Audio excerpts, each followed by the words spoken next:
Hello दोस्तों, new MCC class में आपका स्वागत है। आज एनसीईआरटी बुक से 3.3 के क्वेश्चन आज हम बनाएंगे, जिसमें 2 नंबर क्वेश्चन में दिया हुआ है समीकरण कि यदि 2x + 3y = 11 और 2x + 4y = -24 को हल करें और m का वह मान ज्ञात करें जिसके लिए y = mx + 3 हो। जिसमें समीकरण दिया हुआ है 2x + 3y = 11। ये पहला समीकरण दिया हुआ है। और फिर दूसरा समीकरण हमें दिया हुआ है, हमें 2x - 4y = -24। ये हमें सेकेंड समीकरण। यहाँ देखते हैं कि कौन सा संतुलित है। यहाँ भी ऊपर भी 2x और नीचे भी 2x, तो ये दोनों संतुलित है, पर दोनों प्लस में है। तो माइनस लगा देते हैं, तो ये हो जाएगा प्लस में माइनस में कट जाएगा और ये माइनस माइनस प्लस हो जाएगा। तो 4 और 3 7y बराबर में ये माइनस माइनस 24, तो ये हो जाएगा 35। दोनों को प्लस कर देंगे तो हो जाएगा 35। 7 से काटेंगे 7 बचे 35, मतलब y का मान आ गया 5। यहाँ से लिखते हैं कि समीकरण 1 में y = 5 रखने पर, समीकरण 1 में y = 5 रखने पर हमें यहाँ है समीकरण ये है 2x + 3y = 11। तो यहाँ से 2x + 3 × 5 = 11। तो 2x + 3 5 तिहाई 5 3 का गुना करेंगे तो 5 तिहाई 15 = 11।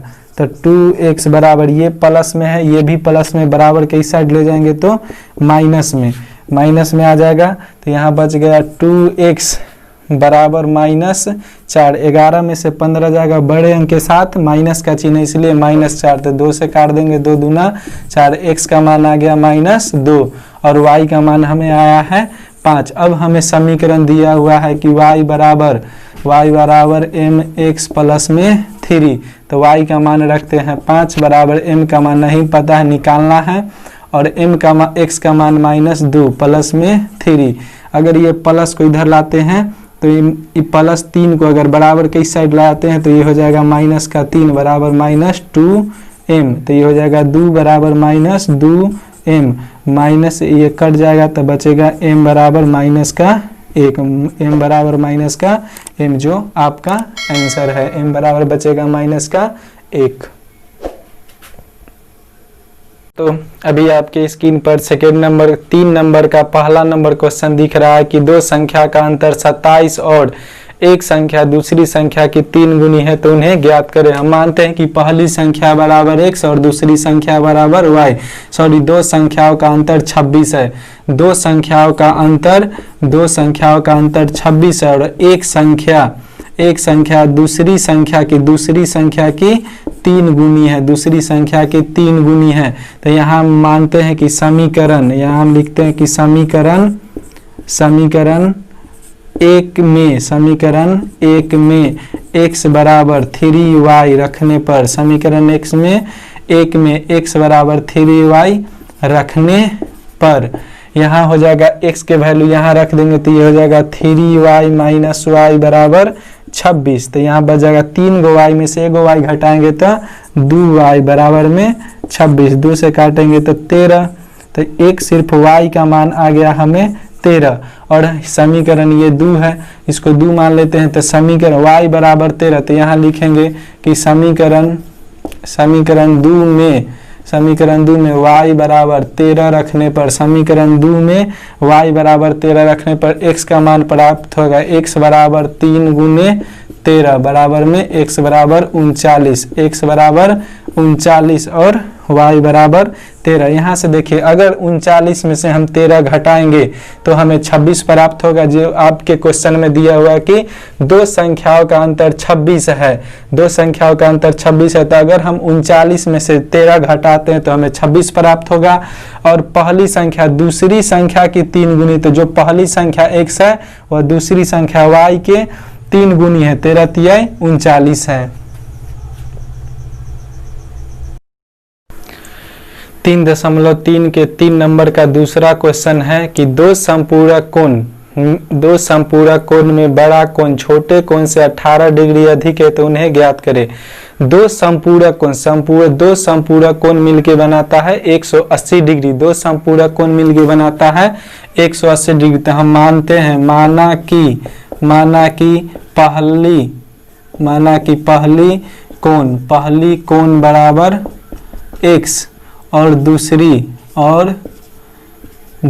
कोण बराबर y मानते हैं। और दो संपूरक दो कोण जोड़ के 180 डिग्री आना चाहिए। दो संपूरक x प्लस y बराबर दो संपूरक कोण है तो 180 डिग्री। और फिर कह रहा है कि पहली कोण दूसरी कोण से 18 डिग्री अधिक है। दूसरी कोण से कि बड़ा कोण, इसमें क्वेश्चन में है कि छोटा कोण, बड़ा कोण छोटे कोण से 18 डिग्री अधिक है। तो हम मान लेते हैं कि बड़ा कोण छोटे कोण से 18 डिग्री अधिक है। समीकरण से 1 मानते हैं और समीकरण से 2 मानते हैं। तो यहाँ से लिखते हैं कि समीकरण 1 में x बराबर y प्लस 18 डिग्री रखने पर यहाँ से समीकरण 1 में x बराबर y प्लस 18 डिग्री रखने पर x के जगह पर हम y प्लस 18 लिखेंगे। y प्लस 18 प्लस y बराबर में 180 डिग्री। तो y और y तो यहाँ हो जाएगा 2y बराबर में 180। ये 18 डिग्री प्लस में इस साइड लाएंगे तो माइनस में, तो 2y बराबर 10 में से 8 गए तो 2, ये हो गया 7 में से 1 गया तो ये हो गया 6 और 1 162 डिग्री। 2 से काटेंगे 2 8 16 और 2 1 2, तो y का मान आ गया 81 डिग्री। y का मान हमें आ गया 81 डिग्री। अगर यहाँ हम समीकरण फिर से हम लिखते हैं कि समीकरण 2 में y बराबर 81 डिग्री रखने पर समीकरण 2 यह है। तो यहाँ से हमें x का मान प्राप्त होगा। x बराबर y का मान रखेंगे 81 और प्लस में 18, तो x का मान हमें आएगा 8 1 9 99 डिग्री। x का मान हमें आ जाएगा 99 डिग्री। और दो संपूरक कोण का मान आना चाहिए 180 डिग्री। तो यहाँ से हम देखते हैं 81 और 99 को जोड़ के तो 180 पुर जाता है। और फिर x जो होना चाहिए y से 18 डिग्री अधिक होना चाहिए, तो y है 81 डिग्री, तो x आ रहा है 99 डिग्री। मतलब कि x जो है सो y से 18 डिग्री अधिक है। तो दोनों मामले में क्वेश्चन हमें ये दोनों समीकरण सॉल्व करके दोनों को समीकरण में RHS बराबर LHS प्रूव हो रहा है। फिर आपके स्क्रीन पर अगला क्वेश्चन है कि एक नगर में टैक्सी के भाड़े में एक नियत भाड़े के अतिरिक्त चली गई दूरी पर भाड़ा सम्मिलित किया जाता है। 10 किलोमीटर दूरी के लिए भाड़ा 105 रुपये तथा 15 किलोमीटर के लिए भाड़ा 155 रुपये है। नियत भाड़ा तथा प्रति किलोमीटर भाड़ा क्या है? एक व्यक्ति को 25 किलोमीटर की यात्रा करने के लिए कितना भाड़ा देना होगा? एक व्यक्ति को 25 किलोमीटर की यात्रा करने के लिए कितना भाड़ा देना होगा? तो यहाँ से हम बनाते हैं कि नियत भाड़ा, एक लगता है नियत भाड़ा और एक लगता है प्रति किलोमीटर पर भाड़ा। तो हम मानते हैं कि नियत भाड़ा बराबर 100 रुपये और प्रति किलोमीटर पर भाड़ा बराबर y रुपये। तो प्रथम स्थिति में, पहली स्थिति में वह व्यक्ति चलता है 10 किलोमीटर चलता है और उसे 105 रुपये देने पड़ते हैं, फिर वह दूसरी स्थिति में वह फिर प्रश्न से लिखते हैं, फिर वह पहली स्थिति में x प्लस 10y बराबर 10 किलोमीटर चलता है और 105 रुपये देता है। फिर दूसरी स्थिति में वह 15 किलोमीटर की यात्रा करता है और 155 रुपये देता है। तो यहाँ से हम बनाते हैं कि यहाँ देखते हैं x और x संतुलित है, तो माइनस से दोनों प्लस में, इसलिए चिन्ह बदलें। तो ये कट गया।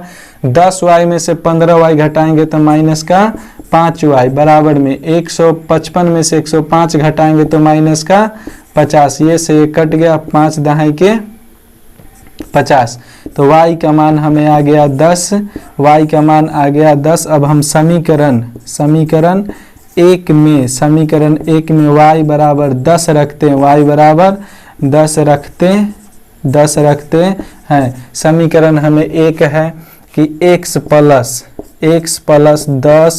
10y के जगह पर 10 रखेंगे बराबर में 105, तो x प्लस 10 दाई के 100 बराबर में 105, तो x प्लस ये 100 प्लस में इस साइड आएगा तो माइनस में इस साइड आएगा, तो 105 माइनस 105, तो x का मान यहाँ से हमें निकल के आ गया, x बराबर हमें आ गया 105 में से 100 घटा देंगे तो x बराबर 5। और एक व्यक्ति जो लास्ट क्वेश्चन के लास्ट में कहता है कि एक व्यक्ति 25 किलोमीटर की दूरी तय करते तो उसे कितना रुपए देना होगा, तो x का मान 5 रखेंगे प्लस 25 गुने y का मान हम यहाँ से 10 ले लेंगे, तो ये हो जाएगा 5 प्लस 25 दाई के 250 अब 5, तो ये हो जाएगा 255 रुपये। वह व्यक्ति को 25 किलोमीटर की यात्रा करने के लिए 255 रुपये चुकाना पड़ेगा।